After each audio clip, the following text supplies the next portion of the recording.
दादासाहेब? कोण? राजा भाऊ नमस्कार, या बसा. हो बसा म्हणतोय ना, बसा.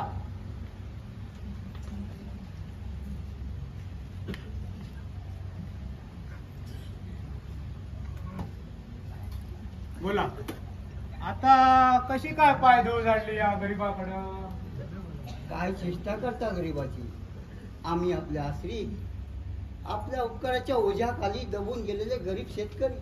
हो ते आता जुनं झालं राजा भाऊ. हो दिवसेंदिवस परिस्थिती बदलत चालली आहे. गरीब झाले आहे श्रीमंत आणि श्रीमंत होत चालले आहेत भिके कंगाल. असं बोलून आम्हाला लाजू नका दादासाहेब.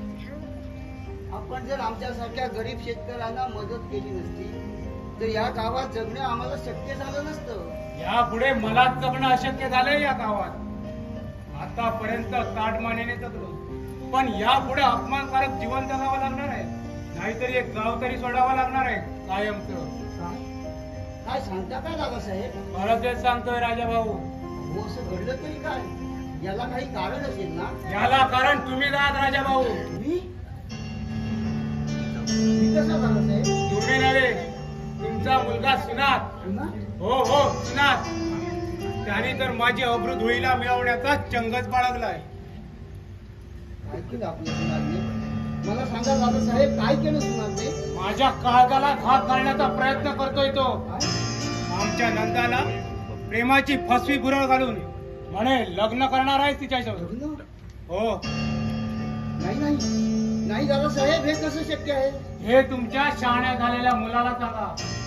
यापुढे माझ्या नंदाचा नाद सोडला नाही तर याचे परिणाम चांगले होणार नाहीत राजा भाऊ. निष्कारण तुमचं आमचं कुठं चांगलं चाललंय तिथं वैर निर्माण होईल. काय म्हणतोय मी?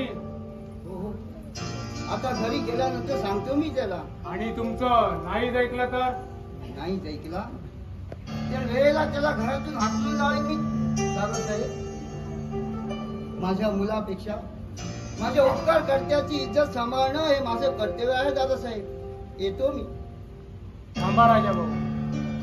हो राग मानू नका, मला कळतंय.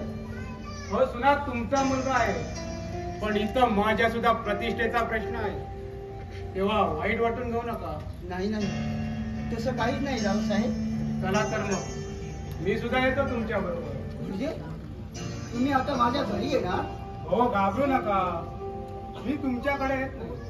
हो सुना तुमचा मुलगा, माझ्यापेक्षा तुम्हीच त्याला त्याच्या जबाबदारीची जाणीव करून द्या म्हणजे झालं. हो हो, आपण अगदी निर्धास्त असा दादासाहेब. चला तर मग मला त्या राजा पवाराकडे जायचंय. आज पाहुणे येणार आहेत ना त्याच्याकडे. काय करणार, आम्ही गावचे कोण, आमंत्रणाप्रमाणे गेलंच पाहिजे. नंदा, ए नंदा, हे बघ समोर गेलाय आनंदला पाहायला. आनंद आला तर त्याला काही बोलू नको. आलोच मी जाऊन. चला राजा भाऊ.